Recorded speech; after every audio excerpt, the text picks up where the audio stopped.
ஆண்டவர் இயேசு கிறிஸ்துவில் மிகவும் பிரியமான மேல்நாரியப்பனோர் இந்த திருத்தலத்தின் அதிபரும் பங்கு தந்தையுமாக இருக்கின்ற அருள்பணி அந்தோணிசாமி அவர்களே, இங்கே இருக்கிற பள்ளிக்கூடத்தின் முதல்வர் அருள்பணி ஜோசப் ராஜ் அவர்களே, என்னோடு இணைந்து திருப்பலி நிறைவேற்றுகின்ற அன்பான அருள்பணியாளர்களே, அருள் சகோதரிகளே, மிக முக்கியமாக திரளாக இங்கே கூடி வந்திருக்கின்ற மேல்நாரியப்பனோர் புனித அந்தோணியாரின் பாசமிகு பக்தர்களே, அருமையாக ஒரு தியான பாடல், திருப்பாடல், ஆண்டவருக்கு அஞ்சுவோர் மீது அவரது பேரன்பு நிலைத்திருக்கும் என்று. பிரியமான சகோதர சகோதரிகளே, ஆண்டவருடைய பேரன்பு உங்கள் எல்லார் மேலும் நிலைத்திருக்க வேண்டுமென்று இந்த நேரத்திலே நான் வாழ்த்துகிறேன், விழைகின்றேன், அதற்காக ஜெபிக்கின்றேன். என் உயிரே, ஆண்டவரை நீ போற்றிடு, என் முழு உள்ளமே அவருடைய திருப்பெயரை ஏத்திடு. இதே மனநிலைத்தான் எனக்கும் உங்கள் எல்லாருக்கும். நாம் எல்லாரும் ஆண்டவரை போற்றிட வேண்டும், அவருடைய திருப்பெயரை ஏத்திட வேண்டும். ஏன் தெரியுமா? குற்றங்களை எல்லாம் மன்னிக்கிறார். பிரியமான சகோதர சகோதரிகளே, நீங்கள் எல்லாரும் நலமே வாழ வேண்டும் என்று வாழ்த்துகிறேன். டாக்டர்கிட்ட போகிறோம், எத்தனையோ டெஸ்ட் எடுக்க சொல்கிறாங்க ஆஸ்பத்திரியில். எல்லாவற்றை விட முதல் டெஸ்ட்டு என்ன தெரியுமா?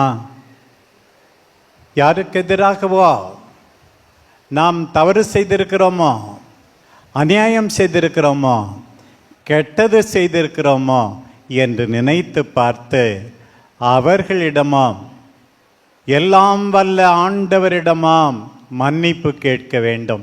மன்னிப்பு பெற்றால் நாம் எல்லாரும் நலமாயிருப்போம். ஆண்டவர் நம் குற்றங்களை எல்லாம் மன்னிக்கிறார். புனித அந்தோணியாரே, இந்த திருத்தலத்துக்கு கூடி வருகின்ற பக்தர்களின் பாவங்களை மன்னியும், அவர்களுக்கு நலம் அளியும் என்று நான் இந்த நேரத்தில் உங்களோடு இணைந்து கேட்கிறேன். பிரியமான சகோதர சகோதரிகளே, நலம் பெற வேண்டும். நீங்கள் எல்லாரும் பாவ மன்னிப்பு பெறுவதால் நலம் பெற வேண்டும். அதை தாண்டி பாருங்கள், ஆண்டவர் என்ன செய்கிறாராம்? நோய்களையெல்லாம் குணமாக்குகிறார் என்று இன்றைக்கு கேட்டோம். எத்தனையோ பேருக்கு வியாதி, மருத்துவமனைக்கும் வீட்டுக்குமாக அலைந்து கொண்டிருக்கிறீர்கள். திடீரென்று சில பேருக்கு ஹார்ட் அட்டாக், இன்னும் சில பேருக்கு என்னென்னவோ வியாதிகள். நம் ஆண்டவர் நோய்களை எல்லாம் குணமாக்குகிறார். அவர் உன் உயிரை படுகொழியில் நின்று மீட்கின்றார். உனக்கு பேரன்பையும் இரக்கத்தையும் மணிமுடியாக சூடுகின்றார். ஆம் பிரியமானவர்களே, நம் எல்லாருக்கும் மகிழ்ச்சி அளிப்பவர், நிம்மதியை தருபவர், உடலிலும் உள்ளத்திலும் நலம் அளிப்பவர் நம் ஆண்டவர். அதிலும் சிறப்பாக நம்முடைய பாதுகாவலர் புனித அந்தோணியாரின் பரிந்து பேசுதலால் எல்லாரும் நலமாயிருக்க வேண்டுமென்று நான் வாழ்த்துகிறேன். பிரியமானவர்களே, உங்கள் இதயம் விரும்பி தேடுவதை புனித அந்தோணியார் பெற்று தருவாராக. புனித அந்தோணியாரை பற்றி சொல்லப்படுவது அளவில்லாத அருளை அவர் பெற்று தருகிறார் என்று. கிரேஸ் அப்பான் கிரேஸ் அந்தோணியார் வழியாக நமக்கு கிடைக்கிறது என்பது. கோடி அற்புதர் என்பது அவருடைய பெயர்.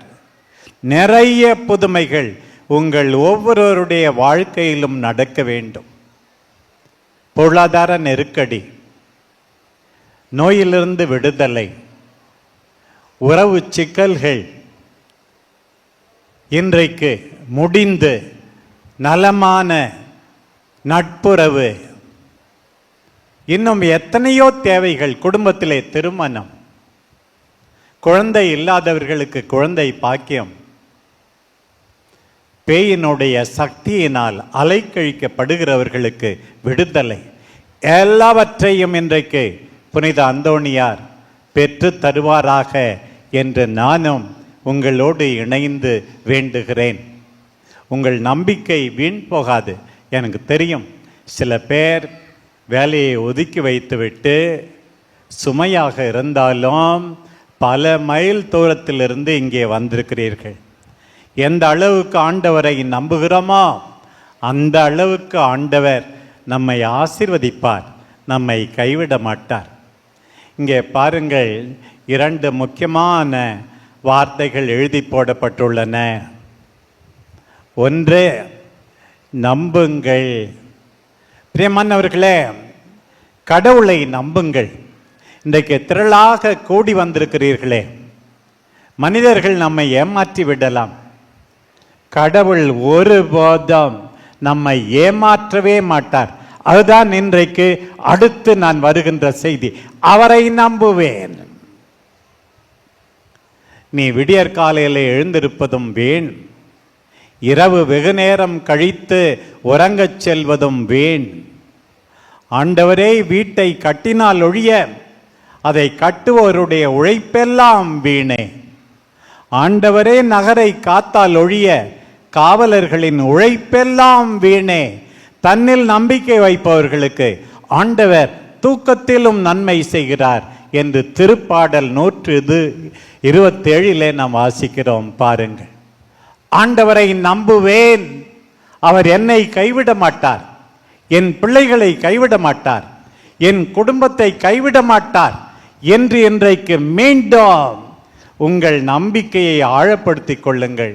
என் பாசமான சகோதர சகோதரிகளே, நான் நம்புகிறேன், என் நம்பிக்கையை அதிகப்படுத்தும் என்று அன்றைக்கு ஆண்டவரிடம் கேட்டார் ஒருவர். அதே போலத்தான் இன்றைக்கு நம்புகிறேன் ஆண்டவரே, என் நம்பிக்கையை ஆழப்படுத்தும்.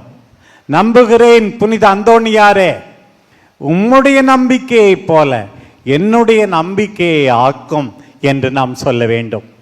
இன்றைக்கு முதல் வாசகம் சீராக் ஞான நூலிலிருந்து.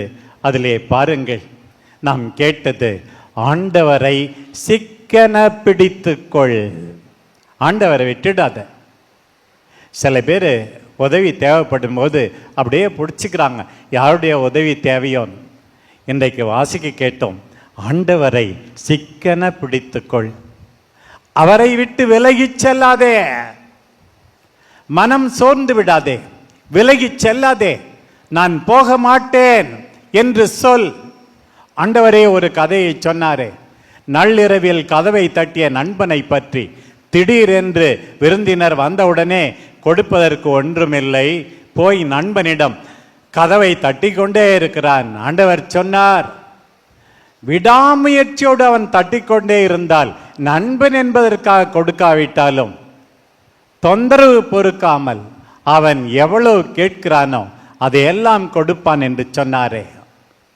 இன்றைக்கு நாம் கேட்டோம், அவரை விட்டு விலகிச் செல்லாதே, சிக்கன பிடித்துக்கொள், ஆண்டவரிடம் பற்றுறுதிக்கொள். பிரியமானவர்களே, நான் இன்னைக்கு சேலத்திலேருந்து இங்கே வந்தது என்ன தெரியுமா? நிறைய மக்கள் எங்கள் தந்தை அந்தோணிசாமி கூட்டிருக்கிறாரு, அவர்கள் எல்லாரும் இன்னும் அதிகமாக ஆண்டவர் மீது நம்பிக்கை கொள்ள வேண்டும் என்று சொல்ல வேண்டும் என்பதற்காகத்தான். இன்றைக்கு பாருங்கள், அவரிடம் பற்றுறுதி கொள், திருப்பி அவரிடம் நம்பிக்கை கொள், அவர் உனக்கு துணை செய்வார், வளமை அடைவாய். பாருங்க, இன்னைக்கு எவ்வளோ அருமையான வாசகம் பாருங்க. பற்றுறுதி கொள், நம்பிக்கை கொள், விட்டு விடாதே, அவர் உனக்கு நல்லது செய்வாய், வளமையை காண்பாய், நல்லதை அனுபவிப்பாய். பிரியமானவர்களை, நீங்கள் எல்லாரும் உங்கள் நம்பிக்கையை ஆழப்படுத்திக் கொள்ளுங்கள். ஆண்டவருடைய வளமையை பார்ப்பீர்கள். நிச்சயமாக ஒவ்வொருவருக்கும் ஒவ்வொரு வீட்டிலும் புதுமை நடக்கும் என்பதில் சந்தேகமே இல்லை. அதே நேரத்தில் இன்றைய முதல் வாசகத்தில் இன்னும் சில இம்பரட்டிவ்ஸ், கட்டளைகள் எல்லாம் நமக்கு கொடுக்கப்பட்டுள்ளன. பாருங்கள், உண்மை உள்ளவனாக இரு. பிரியமானவர்களே, இது நாள் வரைக்கும் யார் யாரையோ ஏமாற்றி இருந்திருக்கலாம். எல்லாத்தையும் மேலே இருக்கவர் பார்க்கிறார். நான் பேசுவதை பார்க்கிறார். நான் என்ன நினைக்கிறேன் என்பதை பார்க்கிறார். உங்கள் மனத்தில் இருப்பதை பார்க்கிறார். ஒரு நம்பிக்கையாளர், ஒரு கிறிஸ்தவர், ஒரு அந்தோணியார் பக்தர்னா உண்மையோடு நடந்து கொள்ள வேண்டும். கணவனுக்கு, மனைவிக்கு, பிள்ளைகளுக்கு, பெற்றோருக்கு, நண்பர்களுக்கு, திரு அவைக்கு, நாட்டுக்கு உண்மையோடு நடக்க வேண்டும். வெளி வேஷம்லாம் ஆகாது. கடவுளுக்கு அவரை ஏமாற்ற முடியாது. பாருங்க, உண்மை உள்ளவனாய் இருப்பது என்றால் என்ன? நினைப்பதும் பேசுவதும் ஒன்றாய் இருக்க வேண்டும். பேசுவதும் செய்வதும் ஒன்றாய் இருக்க வேண்டும். இவற்றினிடையே வித்தியாசம் இருக்கக்கூடாது. இன்றைக்கு ஆண்டவர் அழைக்கிறார். பாருங்கள், உண்மையுள்ளவனாயிரு, உறுதியாக இரு. துன்பம் வருது, எவ்வளோ கஷ்டம். வயலில் வேலை செய்கிறோம், எங்கேயோ ரொம்ப தூரம் பயணம் செய்து வேலை செஞ்சுட்டு வீட்டுக்கு வரோம். உடம்பெல்லாம் சலிப்பாக இருக்கிறது, கஷ்டமாக இருக்கிறது. அப்போ தான் சில பேருக்கு எரிச்சல் வரும், இயல்பாகவே. இன்றைக்கு ஆண்டவர் இறைவாக்கு வழியாக நமக்கு சொல்கிறார், உன்னுடைய துன்ப வேளையில் பதற்றமுடன் செயலாற்றாதே, யாரையும் காயப்படுத்தாத, எரிந்து விழாதே, தவறான முடிவை எடுக்காதே. உன் துன்பத்தை ஆண்டவர் புரிந்து கொள்கிறார். பாருங்கள், துன்ப வேளையில் பதற்றமுடன் செயலாற்றாதே, பொறுமையாயிரு. பிரியமானவர்களே, இன்னைக்கு நமக்கு எவ்வளோ வசதி இருக்குது, நவீன கண்டுபிடிப்புகள். ஒரு 50-60 வருஷத்துக்கு முன்னாடி இதெல்லாம் இல்லை. இவ்வளோ வசதி இருந்தாலும் அந்த காலத்தில் இருந்த பொறுமை நமக்கு இப்போ இல்லாமல் இருக்குது. இன்னைக்கு பாருங்கள், அந்தோணியார் திருத்தலத்துக்கு வந்திருக்கிற நம்ம எல்லாரையும் பார்த்து பொறுமையாயிரு, குரலை உயர்த்தி பேசாத, திட்டாத, காயப்படுத்தாத. அந்தோணியார் அதைத்தான் நம்மிடம் கேட்கிறார். இறை வாக்கு வழியாக நம்மிடம் கேட்கிறார், பொறுமையாயிரு. பாருங்கள், இன்றைக்கு எனக்கு முக்கியமாக கொடுத்த தலைப்பு என்னவென்றால், சோதனைகளை எப்படி எதிர்கொள்வது, துன்பங்களை எப்படி தாங்கிக் கொள்வது என்று நான் பேசும்படி சொன்னார்கள். நிறைய நம் எல்லாருக்கும் சோதனை வருகிறது. உண்மையாக இருக்கணும், நேர்மையாக இருக்கணும், பொறுமையாக இருக்கணும், ஏமாந்து போகக்கூடாது. விவிலியத்தில் நம்ம நிறைய பார்க்குறோம். முதல் புத்தகத்தில் ஆதாம் ஏவாளுக்கு பாரு சோதனை. சாத்தான் பாம்பு வடிவிலே வந்து கடவுள் என்ன கட்டளை கொடுத்தாரு அப்படின்லாம் கேட்டு இந்த மரத்தின் பழத்தை மட்டும் சாப்பிடக்கூடாதுன்னு சொன்னார். ஏவாள் சோதனையிலே வெற்றி கொள்ளவில்லை, ஏமாந்து போய்விட்டார். ஆதாமும் ஏமாந்தார், மனைவியின் சொல்லுக்கிணங்க. பிரியமானவர்களே, கவர்ச்சியை கண்டு ஏமாந்து போகக்கூடாது. ஆண்டவரை எப்போதும் மனத்தில் வைத்து கொள்ள வேண்டும். சோதனையை பாருங்கள். திரளாக கூடி வந்திருக்கின்ற பக்தர்களே, ஒவ்வொரு நாளும் சோதனை இருக்கத்தான் செய்யும். காலையில் சீக்கிரம் எழுந்திருக்கிறதா வேணாமா? வாய்ப்பு இருக்கும்போது பூசைக்கு போகிறதா வேணாமா? சண்டைக்கு போகிறதா வேண்டாமா? குடிக்கிறதா வேண்டாமா? பிள்ளைகளுக்காக பாடுபட்டு உழைப்பதா வேண்டாமா? உடனே செய்ய வேண்டிய வேலை இதுவா, இல்லை அடுத்த வாரத்துக்கு தள்ளி போடலாமா? எத்தனையோ முடிவுகளை நாம் எடுக்க வேண்டியிருக்கிறது. சோதனை இல்லாமல் மனிதனே இல்லை. பாருங்கள், சில நேரத்தில் விவிலியத்திலே நாம் பார்க்கிறோம் சோதனையை எப்படி வெற்றி கொண்டார்கள் என்று. பழைய ஏற்பாட்டு யோசேப்பை பற்றி கேள்விப்பட்டிருப்பீர்கள். எவ்வளோ கஷ்டம் அவனுக்கு. தன்னுடைய சகோதரர்களாலேயே அடிமையாக விற்கப்பட்டார் என்று நமக்கு தெரியும். பொத்திபார் என்கிறவருடைய வீட்டில் வேலைக்காரனாக அடிமையாக இருந்தார். அந்த பொத்திபாருடைய மனைவி இவனை தவறான விதத்திலே பழகும்படி அழைப்பு விடுக்கிறார். விவிலியத்திலே நாம் வாசிக்கிறோம், அவர் மீண்டும் மீண்டும் நாள்தோறும் வற்புறுத்தினார், இவர் இணங்கவில்லை. கடைசியா இவன் வேலை நிமிஷமா ரூமுக்குள்ள போகும்போது கையை பிடிச்சி இழுக்கிறாவ. உடனே அவன் சொல்லுகின்ற செயலை பாருங்கள். சோதனையை பிரியமானவர்களே இப்படித்தான் நான் எதிர்கொள்ள வேண்டும். என் தலைவர் எல்லாவற்றையும் என்னிடம் ஒப்படைத்துள்ளார். எல்லா அதிகாரத்தையும் பொத்திபார் என கொடுத்திருக்கிறார். அதை நான் நினைத்து பார்க்கிறேன். நீங்கள் அவருடைய மனைவியாய் இருப்பதால் உம்மை மட்டும்தான் என்னிடம் கொடுக்கவில்லையே தவிர எல்லாவற்றையும் கொடுத்திருக்கிறார். இந்த மாபெரும் தீச்செயலை செய்து கடவுளுக்கு எதிராக நான் பாவம் செய்யலாமா? பிரியமானவர்களே, இன்றைக்கு நம்ம எல்லாருக்கும் இந்த செய்தி, கெட்டது செய்யறதுக்கு முன்னாடி அந்த யோசேப்பு மாதிரி நாம் எல்லாரும் சொல்ல வேண்டும், இந்த மாபெரும் தீச்செயலை செய்து பாவம் செய்யலாமா? அழகான மனைவியை கொடுத்தார், அன்பான பிள்ளைகளை கொடுத்தார், ஒரு நல்ல வேலையை கொடுத்தார், போதுமான உருவாக்கத்தை கொடுத்தார், பணத்தை கொடுத்தார். ஆண்டவரே, இவ்வளவு நல்லது செய்திருக்கிறீரே, இந்த மாபெரும் தீச்செயலை செய்து நான் பாவம் செய்யலாமா? பாருங்கள். இன்னொரு நிகழ்ச்சி, சாமுவேல் முதல் நூலிலே வாசிக்கிறோம். தாவீது எந்த அளவுக்கு 8 சகோதரர்களில் கடைசியான தாவீதை தேர்ந்து கொண்டார் கடவுள். ஒரு சூழ்நிலையில் நன்றி மறக்கிறார். கோலியாத்தின் உயிரை கொடுத்தார், அரசனாக்கினார். இளவேநீர் காலம், எல்லாரும் போருக்கு போயிருக்கிறார்கள், தாவீது போகவில்லை, ஓய்வெடுக்கிறார். அளவுக்கு அதிகமாக ஓய்வெடுக்கிறார். பாருங்கள், அந்த பிற்பகலில் மாலையில் நல்லா சாப்பிட்டு தூங்கி எழுந்த பிறகு உலாவுகிறார். மாடியிலிருந்து பார்த்தால் ஒரு அழகான பெண் குளித்து கொண்டிருந்தார். இன்னொருவருடைய மனைவி, உரியாவின் மனைவி பத்சேபா. அழைத்து வரச் சொல்கிறார், சோதனைக்கு இடம் கொடுக்கிறார். பாருங்கள், ஆண்டவர் மிகவும் வேதனைப்பட்டார். நாத்தான் வழியாக அவருடைய தவறை உணர்த்தினார்.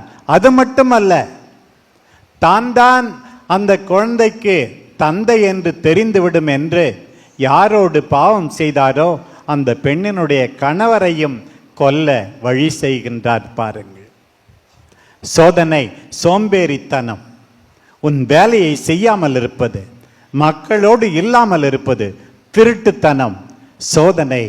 எத்தனையோ சோதனைகள் நம் எல்லாருடைய வாழ்க்கையிலும் பாருங்கள். நம் ஆண்டவர் இயேசு சோதிக்கப்பட்டதை விவிலியத்திலே நாம் வாசிக்கிறோம். மத்தேயு நற்செய்தியிலும் லூக்கா நற்செய்தியிலும் ஆண்டவர் எப்படி முறியடிக்கிறார். முதலில் ஜெபம். அதனால்தான் இன்றைக்கு சொல்லப்பட்டிருக்கிறது, ஜெபியுங்கள், நம்புங்கள், ஜெபியுங்கள். ஜெபித்தார் ஆண்டவர். இரண்டாவது, ஆண்டவருடைய வல்லமையுள்ள வார்த்தையை வாசியுங்கள். பிரியமானவர்களே, எனக்கு ஒரு ஆசை. இன்னைக்கு இவ்வளோ பேர் வந்திருக்கிறீங்க, மொபைல் இல்லாதவங்க ஒரு சிலர் தான் இருக்கும். எல்லார் கையிலையும் படிக்கிறதுக்கு பைபிள் இல்லைனாலும் கேட்கறதுக்கு பைபிளோடு இங்கிருந்து போகணும் என்று எனக்கு ஆசை. ஆண்டவருடைய வார்த்தையை கேளுங்கள், வாசியுங்கள். கொஞ்சம் கொஞ்சமாக சாத்தானை முறியடிப்பீர்கள், கொஞ்சம் கொஞ்சமாக மன்னிப்பீர்கள், தாராளமாக இருப்பீர்கள், மனசு விசாலமாகும். அன்றைக்கு பாருங்கள், ஆண்டவர் வல்லமையோடு இறை வார்த்தையினாலே சாத்தானை முறியடித்தாரே. பாருங்கள், சாப்பாடு வேண்டாம், பதவி வேண்டாம், இன்னும் ஏராளமான சொத்துக்கள் வேண்டாம். ஆண்டவர் சொன்னார், தந்தையினுடைய விருப்பம் என்னுடைய உணவு என்று முறியடித்தாரே. பாருங்கள் பிரியமானவர்களே, பல நேரங்களிலே சாத்தானின் சோதனைக்கு உடனடியாக நாம் இணங்காத போது துன்பங்கள் வரலாம். ஆனால் அந்த துன்பங்கள் எல்லாம் நிச்சயமாக நிரந்தரம் அல்ல. நாம் எல்லாரும் ஆண்டவரின் உதவியால் நிச்சயமாக வெற்றி பெற முடியும் என்பதை மறந்து விடாதீர்கள். உங்களுடைய துன்பங்கள் இன்பமாக இருக்க என்ன வழி தெரியுமா? நான் சொல்வேன், ப்ரே மோர், லவ் மோர். அதிகமாக ஜெபியுங்கள், அதிகமாக அன்பு செய்யுங்கள். நிச்சயமாக உங்கள் துன்பம் இன்பமாக மாறும். ஆண்டவர் சொன்னாரே, தம் நண்பருக்காக உயிரை கொடுப்பதை விட மேலான அன்பு எதுவும் இல்லை என்றாரே. உங்கள் பிள்ளைகளுக்காக, குடும்பத்தாருக்காக, தேவையில் இருப்போருக்காக உங்கள் உயிரை கொடுங்கள். பேதுரு எழுதிய முதல் திருமுகம் 2ஆம் அதிகாரம் 21 வாசிக்கிறோம். புனித அந்தோணியார் இயேசு 33 வயதில் இறந்தார் என்றால் இன்னும் 3 வருஷம்தான் அதிகமாக இருந்தார். 36 வயதில் இறந்தார். ஆனால் அடுக்கடுக்காக துன்பங்கள். வசதியாக இருந்திருக்கலாம். இறை வார்த்தையை வாசித்தார், தியானித்தார். எந்த அளவுக்கு என்றால், பைபிள் எரிந்து விட்டாலும் பரவாயில்லை, அந்தோணியார் மனப்பாடமாக சொல்லுவார், நாம் எழுதி கொள்ளலாம் என்றார்கள். மடத்தில் இருந்தார். மீண்டும் துன்புற, ஆண்டவருக்காக துன்புற மொரோக்கோவுக்கு போக வேண்டும் என்று அகுஸ்தினார் சபையிலிருந்து பிரான்சிஸ்கன் சபையிலே சேர்ந்தார். அங்கே பார்த்தால் அவருக்கு நிமோனியா, காய்ச்சல். திருப்பி சொந்த நாட்டுக்கு வர வேண்டும் என்றால் சிசிலியா வழியாக இத்தாலிக்குத்தான் போனார். துன்பங்கள் துன்பங்கள். ஆண்டவரே, நான் ஏதேதோ திட்டமிட்டிருந்தேன், என்னுடைய திட்டம் நிறைவேறவில்லையே. சில பேர் முணுமுணுத்தே வாழ்நாளை வீணாக்குகிறார். முணுமுணுக்காதீர்கள். உங்களுக்கென்று, எனக்கென்று ஆண்டவருடைய திட்டம் இருக்கிறது. துன்பங்கள் இருக்கலாம். ஆனால் துன்புறும் போது சிலுவையை உற்று பாருங்கள். ஆண்டவருடைய மாதிரியை நாம் பின்பற்ற வேண்டும். அதனால்தான் பேதுரு சொல்லுகிறார், கிறிஸ்து உங்களுக்காக துன்புற்றார், உங்களுக்கு மாதிரிகை காட்டினார், அவருடைய அடிச்சுவடுகளை பின்பற்றுங்கள். பிரியமானவர்களே, எத்தனையோ துன்பம் நம்முடைய முட்டாள்தனத்தினால. ஆனால் சில துன்பங்கள் எதிர்பார்க்காமல், சில துன்பங்கள் நாம நம்முடைய அன்பை வெளிக்காட்ட நாமே ஏற்றுக்கொள்வது. அத்தகைய துன்பங்கள் உன்னதமானவை. பாருங்கள், நாம் துன்புறும் போது இதயம் தூய்மை அடைகிறது. தற்பெருமை, அகந்தை, செருக்கு, சுயநலம் எல்லாம் அழிந்து போகிறது. தாழ்ச்சி வருகிறது. கடவுளை சார்ந்து நிற்க முடிகிறது. இரக்கம் பெருகின்றது. ஏன் எவ்வளோ கஷ்டம், ஏன் எவ்வளோ கஷ்டம் என்று நொந்து கொள்ளாதீர்கள். துன்பத்தினால் ஆண்டவர் மீது நம்முடைய நம்பிக்கை அதிகமாகின்றது என்பதை மறந்து விடாதீர்கள். பவுல் சொன்னார், கொலோசியருக்கு எழுதிய திருமுகம் 1ஆம் அதிகாரம் 24, என்னுடைய துன்பங்களால் இயேசுவின் பாடுகளில் குறைவாயிருப்பதை நான் நிறைவு செய்கிறேன் என்று. வெறும் புதுமை எதிர்பார்த்தோம், துன்பத்தை பற்றி நான் பேசுகிறேன் என்று மனமொடியாதீர்கள். இன்றைக்கு நல்லது செய்கின்ற அத்தனை பேரும் துன்புற்றுத்தான் பெரியோராகின்றார்கள். ரோமேயருக்கு எழுதிய திருமுகம் 8ஆம் அதிகாரம் 8 வாசிக்கின்றோம், இம்மை காலத்தில் நாம் படுகின்ற துன்பங்கள் எல்லாம் கடவுள் வெளிப்படுத்துகின்ற முடிவில்லா மாட்சிமைக்கு முன் ஒன்றுமே இல்லை. இம்மை காலத்தில் நாம் படுகின்ற துன்பம் 10 வருஷம், 20 வருஷம், 30 வருஷம், ஏன் 100 வருஷம் நீ துன்புற்றாலும் அன்புக்காக, நேர்மையோடு, நீதிக்காக நீ துன்புற்றால் கடவுள் வெளிப்படுத்த போகிற மாட்சிக்கு முன் ஒன்றுமில்லை. பிரியமானவர்களே, நாம் எல்லாரும் இன்றைக்கு செய்ய வேண்டியது, இந்த புனித அந்தோணியாரின் திருத்தலத்துக்கு வந்து ஒரு பக்கம் நன்றி என்று சொல்லுவோம். நாம் எல்லாரும் ஆண்டவரே நம்புகிறேன் என்று சொல்லுவோம். ஆண்டவரே தொடர்ந்து ஜெபிப்பேன் என்று சொல்லுவோம். ஆண்டவரே, உம்மை போல சோதனைகளை எதிர்கொள்வேன் என்று சொல்லுவோம். ஆண்டவரே, இங்கே வந்து திரும்பும் போது சுகபோகமாக வாழ நான் ஆசைப்படவில்லை. அன்புக்குரியவர்களுக்காக அன்போடு துன்புற்று அவர்கள் வாழ்வில் ஒளியேற்றுவேன் என்று சொல்லுவோம். இத்தகைய புதுமைகளையும் நம்முடைய பாதுகாவலர் புனித அந்தோணியார் நம் எல்லாருக்கும் செய்வாராக. ஆமேன்.